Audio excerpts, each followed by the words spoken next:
Langsung ya. Next. Bapak Ibu, dalam Daniel 11 ayat 31 sampai 32, Alkitab kita mengatakan bahwa akan ada masa yang sangat sulit. Mungkin ini yang disebut antikris yang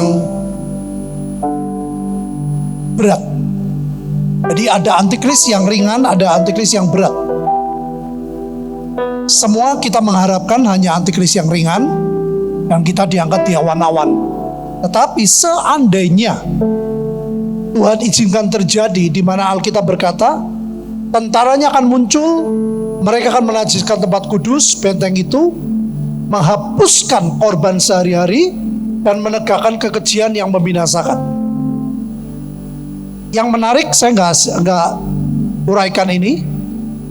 Orang-orang yang berlaku fasik terhadap perjanjian akan dibujuknya sampai murtad dengan kata-kata licin. Saya merasa ini spirit ini sekarang sedang mulai terjadi. Tetapi yang luar biasa, ayat terakhir kita baca bersama 2-3. Tetapi umat yang mengenal Allahnya akan tetap kuat dan akan bertindak. Umat yang mengenal itu seperti apa? Kadang-kadang kita berpikir, oh pelayanan itu, sekian lama pelayanan itu jaminan pengenalan. Tidak, saudara.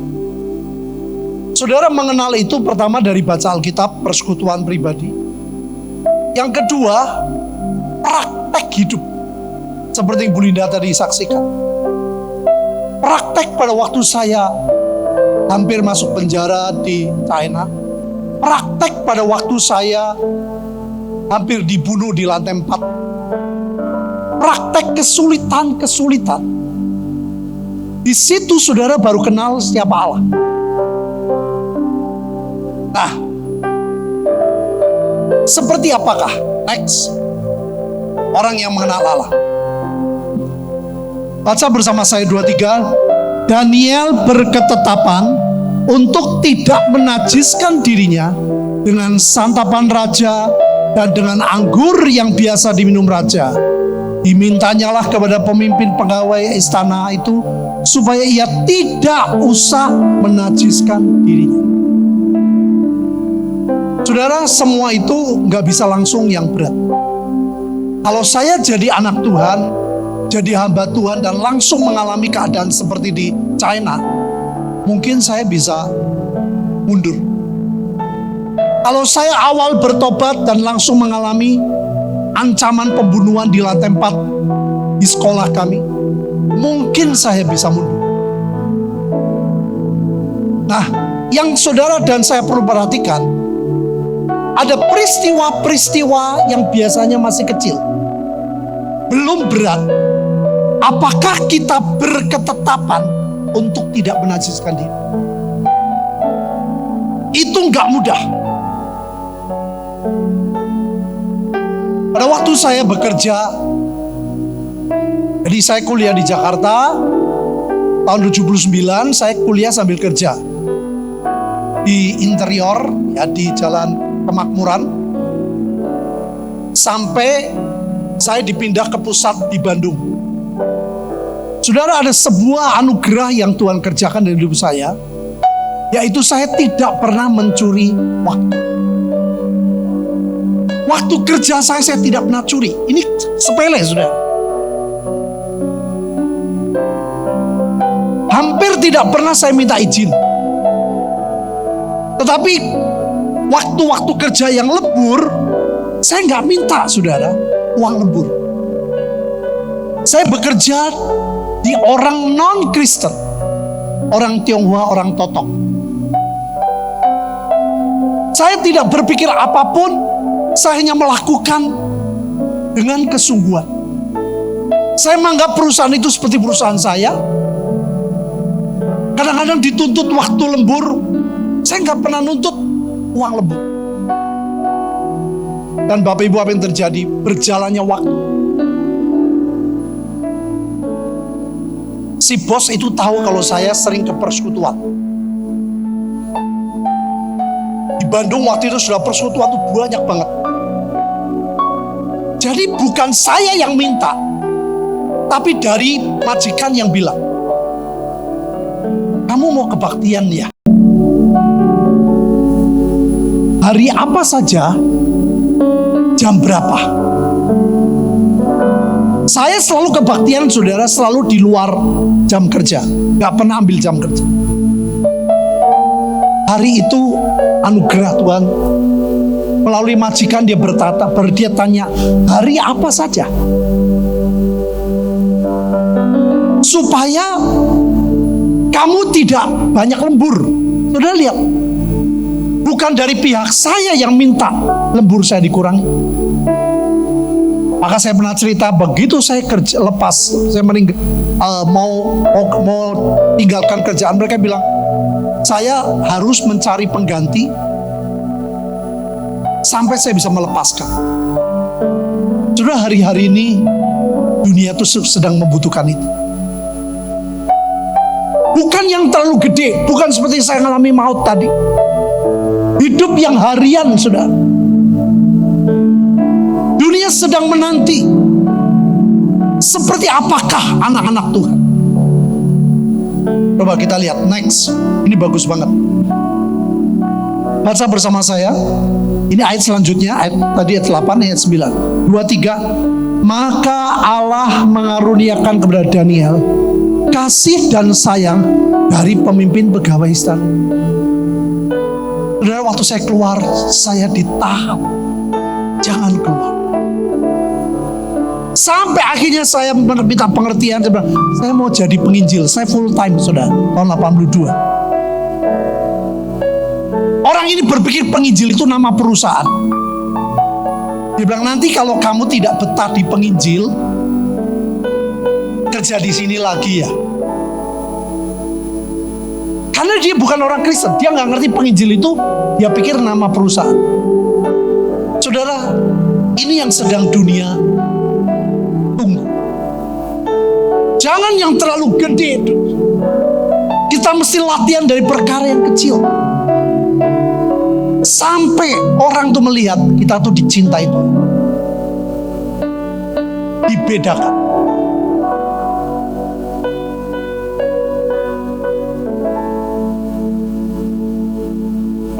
Next. Ini dunia seperti ini, sudah. Bertanyalah raja kepada Daniel, namanya Belsasar, sanggupkah engkau memberitahukan kepadaku mimpi yang telah kulihat itu?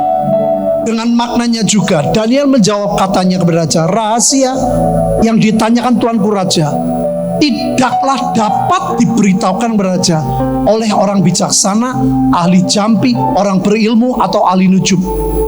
Tetapi di sorga ada Allah yang menyingkapkan rahasia. Udah, hari-hari ini kita perlu nginjil loh. Perlu memberitahu kepada dunia bahwa ada Yesus penolong kita. Ada Yesus juru selamat kita. Tapi bagaimana kita bisa menceritakan? Saudara harus mengalami mengenal Allah. Tidak menajiskan. Saya latihan Bapak Ibu. Pada waktu saya mulai jadi penginjil, kan saya balik ke Tegal. Dari Bandung di Tegal. Waduh, saya nggak betah, saudara. Di Bandung tiap hari ada persekutuan. Di kota saya cuman di rumah saya saja seminggu sekali. Dan saya nggak ada hiburan. Saya suka main basket. Hiburan saya cuman olahraga. Saya mulai ke tempat basket, saya mau olahraga. Sudah tahu, kalau teman-teman tahu, orang Tegal itu paling suka taruhan. Jadi main basket supaya semangat, taruhan. Nanti bayar minum, bayar apa, akhirnya uang. Aduh, saya di situ bimbang. Apakah saya mau bermain basket? Kan cuma taruhan.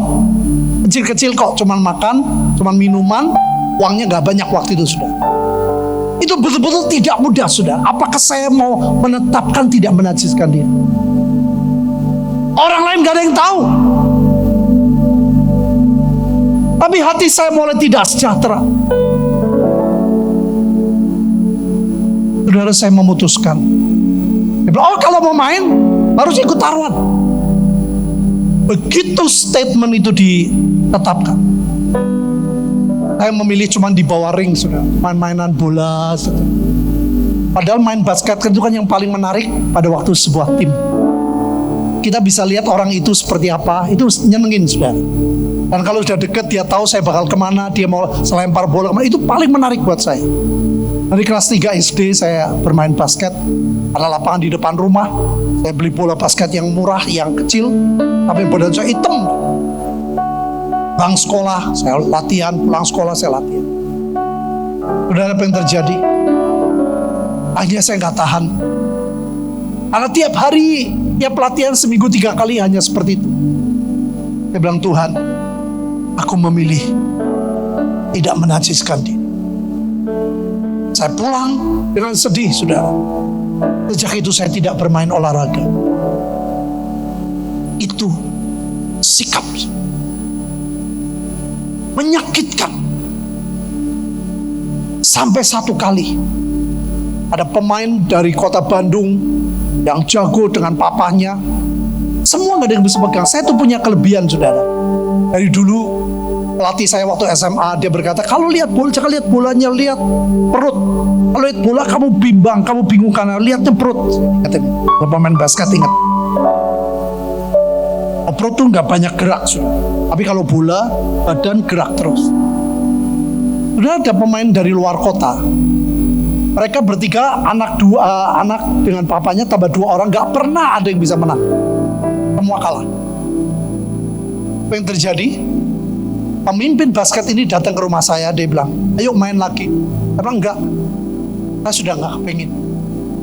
Lalu dia ngomong apa? Karena begini. Kalau kamu gak pegang, kamu jago pegang orang, ini kita kalah terus. Oh, tapi taruhan kan saya gak bisa. Dia bilang, tidak. Khusus dengan kamu tidak taruhan. Saya masih muda, 22 tahun. Dan saya dipakai Tuhan merubah sejarah.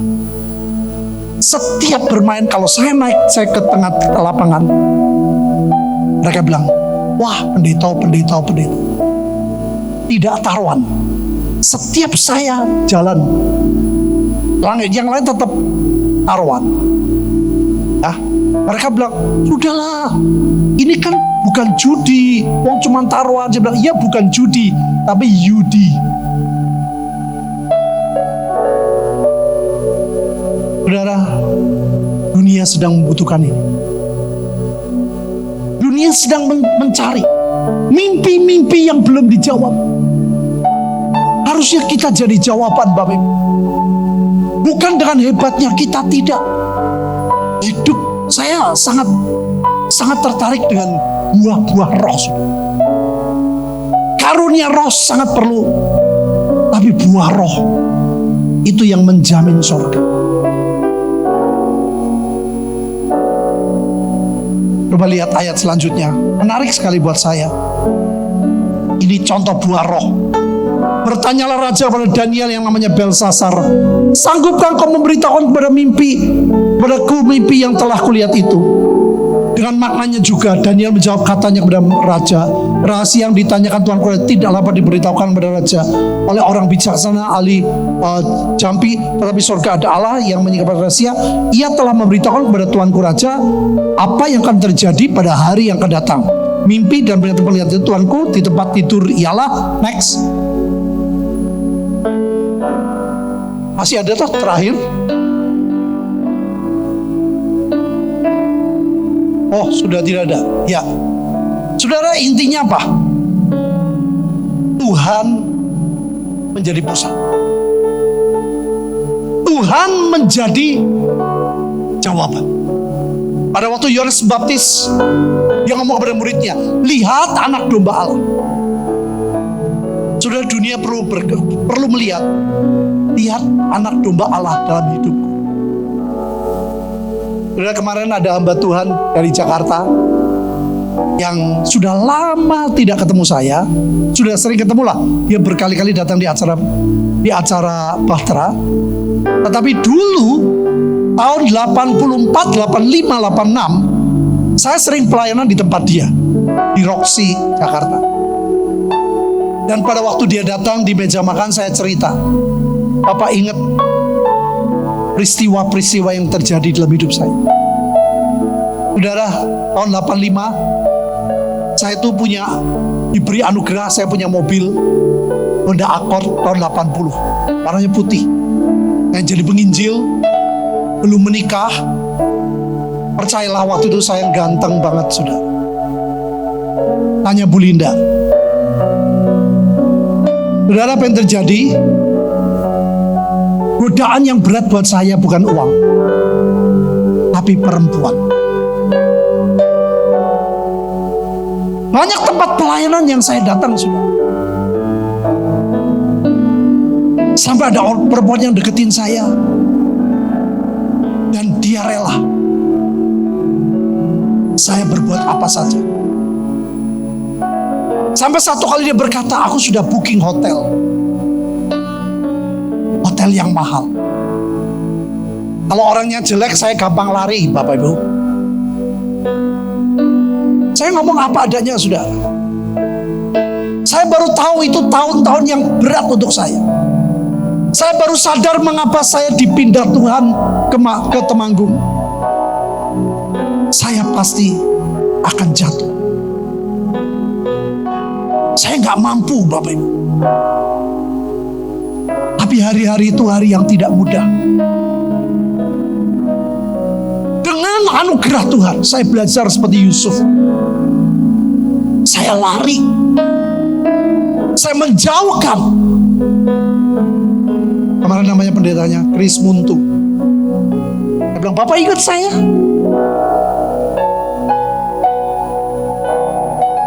Anugerah Tuhan. Saya nggak mampu. Beliau ingat masa-masa itu. Waktu itu ada satu grup ya.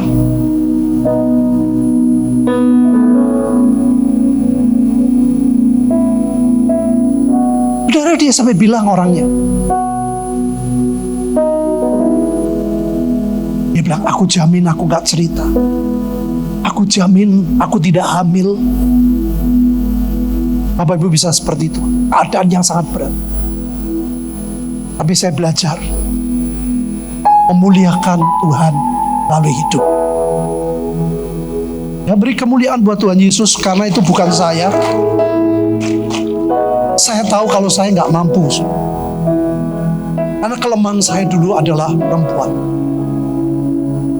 Tapi saya belajar bertanggung jawab untuk kerajaan surga.